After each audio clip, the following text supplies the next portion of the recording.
বাংলাদেশ বিমানের ময়ূরপঙ্খী উড়োজাহাজ ছিনতাই চেষ্টার ঘটনার ৮ দিন পেরিয়ে গেলেও এখনো উত্তর মেলেনি কঠোর নিরাপত্তা বেষ্টনী ফাঁকি দিয়ে কিভাবে খেলনা পিস্তল নিয়ে বিমানে উঠল ছিনতাই চেষ্টাকারী পলাশ আহমেদ। তবে তাকে যথাযথভাবে তল্লাশি ও স্ক্যানিং না করায় ওই দিন নিরাপত্তার দায়িত্বে নিয়োজিত বিভিন্ন সংস্থার ৫ সদস্যকে সাময়িক বরখাস্ত ও একজনকে প্রত্যাহার করা হয়েছে বলে জানান বিমান সচিব। এ ঘটনায় বিমান মন্ত্রণালয়ের গঠিত তদন্ত কমিটির ৫ কর্মদিবসের মধ্যে প্রতিবেদন জমার কথা থাকলেও প্রকৃত সত্য উদ্ঘাটনে আরও সময় লাগবে বলে জানান তিনি। প্রতিবেদনটা আমরা প্রকাশ করতে আরেকটু সময় লাগবে। আপনি জানেন এখানে টেকনিক্যাল অনেকগুলো বিষয় আছে।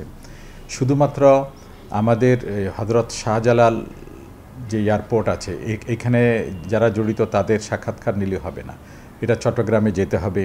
তারা আইন শৃঙ্খলা বাহিনীর যারা দায়িত্ব পালন করেছে তাদের সাথেও কথা বলতে হবে, কোন প্রেক্ষিতে কিভাবে তারা গুলি করেছে এই বিষয়গুলো আমরা দেখেছি। আসলে এটা সময় সাপেক্ষ ব্যাপার।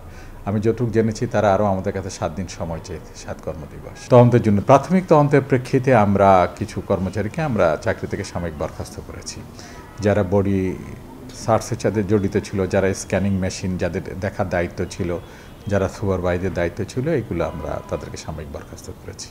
এদিকে সিভিল এভিয়েশন ও বাংলাদেশ বিমানের দুর্নীতি নিয়ে দুদকের তদন্ত প্রতিবেদন সম্পর্কে তিনি বলেন, বিষয়টি খতিয়ে দেখতে অবহেলা করা হবে না। তারা খাতের কথা বলেছে, কিন্তু অভিযোগটাতে সুনির্দিষ্ট দিতে হবে। এখন আপনি বললেন যে ঠিক আছে ওখানে ক্রয় প্রক্রিয়া দুর্নীতি হচ্ছে, এটা কিন্তু অভিযোগ হলো না। আপনাকে সুনির্দিষ্ট বলতে হবে এই খাতে এই বিষয়ে এই দুর্নীতিটা হয়েছে। সুনির্দিষ্ট অভিযোগ না থাকলে কারো বিরুদ্ধে ব্যবস্থা নেওয়া যায়?